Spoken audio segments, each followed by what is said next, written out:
Existence does not present itself as a complete picture, but as fragments that the mind arranges into a sense of order. What we call understanding is often the act of stitching together incomplete impressions into something that feels whole. Yet the wholeness may never truly be in the world itself, but in the way consciousness organizes what it encounters. There is no point at which reality becomes fully known, because knowing itself is part of reality unfolding. Each new layer of understanding changes the position from which we look, making previous certainties appear limited.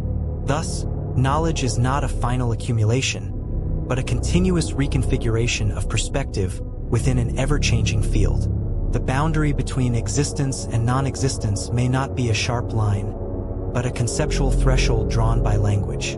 We speak as if things either are or are not, yet experience shows a more subtle truth.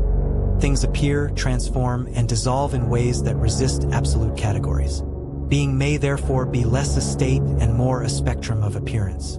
What we call physical reality may be the most persistent interpretation shared among conscious beings, rather than an independent structure entirely separate from perception. If all experience is mediated, then the so-called external world is always already filtered through conditions of awareness, making objectivity a refined consensus rather than pure access.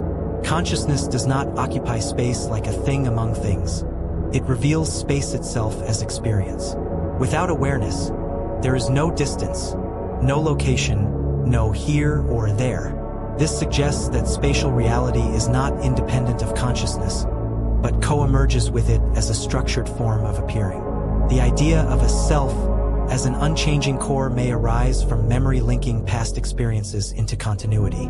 But continuity is not the same as permanence. It is a narrative bridge constructed across change.